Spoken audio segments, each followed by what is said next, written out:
앞으로 쭉 뻗어 있으리라 생각한 길이었는데 느닷없이 길이 막혀버렸어요. 나는 어디로 가야 하는 걸까요? 고양이에게 물었다. 여기서 어느 길로 가야 하는지 가르쳐 줄래? 그건 내가 어디로 가고 싶은지에 달렸지. 어디로 가고 싶은지는 생각해 보지 않았는데, 그럼 어느 길로 가든 상관없지 뭐. 하지만 어딘가 도착은 하고 싶어. 넌 틀림없이 도착하게 되어 있어. 계속 걷다 보면 어디든 도착하게 되거든. 혹시 나는 갈 곳이 없는 게 아닐까? 지도만 보면 뭐해? 남이 만들어 놓은 지도에 내가 가고 싶은 곳이 있을 것 같아. 그럼 내가 가고 싶은 곳은 어디 나와 있는데? 그러자 고양이가 대답했다. 넌 너만의 지도를 만들어야 해. 너만의 지도를 만들어야 해. 저도 초보 때도 그랬고, 한참 공부했을 때도 이 부분이 되게 명확하지가 않았어요. 남이 만들어 놓은 지도에 내가 그거 보고 내 목적지를 갈 수가 없다는 거지.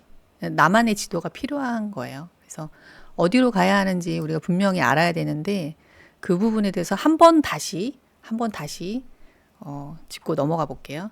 먼저 뭐 부동산을 투자한다, 경매를 한다 할 때 이게 가장 기본이에요. 이거를 내가 알고 있어야 헤매지 않고 바로 투자 수익을 거둘 수 있거든요. 먼저 내 투자금 대비 내가 살 수 있는, 매수할 수 있는 가능 금액을 알아야 되거든요.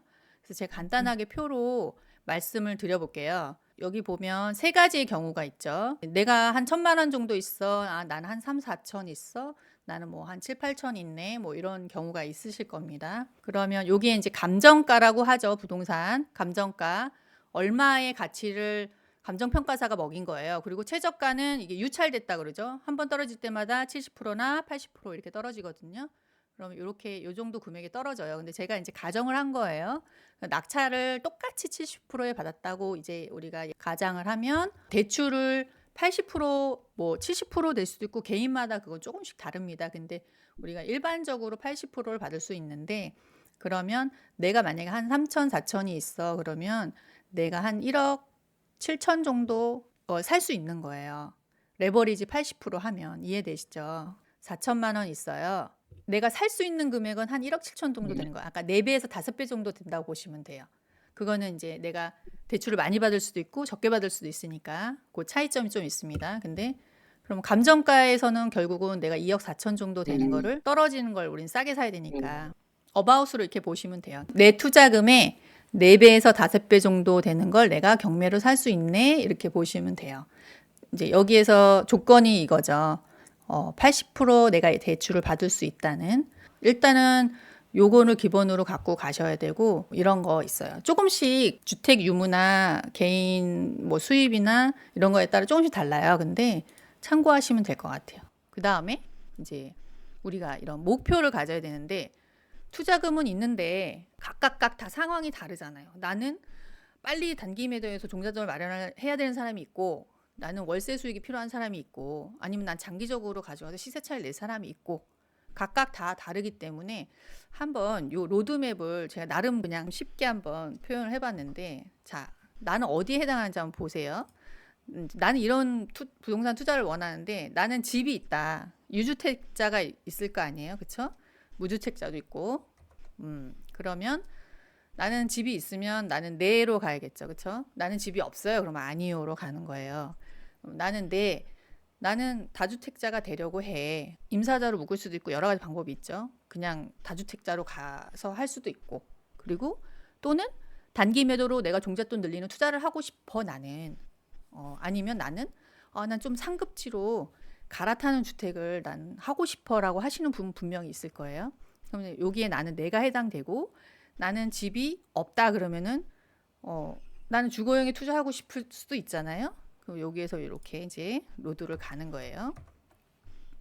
그 다음에 우리는 보통 대부분 선생님들은 주택이 뭐 있을 수도 있고 없을 수도 있지만 어쨌든 투자하는 거에 가장 지금 황금성이 좋은 게 주택이기 때문에 그리고 비용도 적게 들고 하니까 대부분 주거용에 투자를 많이 하시려고 하죠. 네 하면 이제 주거용 부동산에 투자할 거야. 아파트나 다세대 뭐 이런 게 있겠죠. 그렇죠? 오피스텔도 있겠지만 뭐 아니라고 하면 이런 것들 상업용, 업무용, 뭐 수익형, 뭐 월세 이런 거고 투자가. 그럼 나는 아니요 했을 때 왔는데 여기서 나는 집이 없지만 주거형에 투자하고 싶어. 근데 여기에서 같은 뜻이 있을 수도 있겠죠. 단기 매도로. 뭐 내가 내 집 마련 할 수도 있겠지만 그럼 네 하면은 이렇게 가는 거예요, 여기에요. 뭐 아니요 하면은 뭐 여기 똑같은 거죠. 되게 심플한 거예요. 심플한 거고. 여기서 뭐 이런 것도 있을 수 있겠지. 다가구나 뭐 공장이나 토지 이런 거 하실 분도 있는데 이런 건 뭐 추후의 문제인 것 같아서 이건 그냥 참고적으로 둔 건데 이렇게 명확하게 목표가 이제 정해졌어. 그럼 예를 들면 뭐 다른 우리 선생님도 계시지만 난 투자를 하고 싶은데 집이 있다? 아니요. 난 부동산 주거형에 할 거야? 투자할 거야? 네. 그러면 아파트나 다세대로 결정이 난 거야. 그쵸? 맞죠? 예. 목표가 지금 어쨌든 단타를 한다. 그러면은 아파트나 다세대가 제일 적합하잖아요.